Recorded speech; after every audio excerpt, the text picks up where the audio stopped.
In this video, I'm gonna show you how to find your iPhone's MAC address. So let's get started. Your iPhone's MAC address is called as Wi-Fi address and it can be found in two places.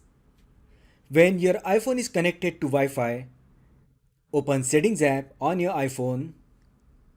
Then on the settings screen, tap Wi-Fi. Now this will show the Wi-Fi network that your iPhone is connected to. Now tap the eye icon which is for information next to the Wi-Fi network name. Scroll down and you will find Wi-Fi address with a certain value. This is nothing but MAC address.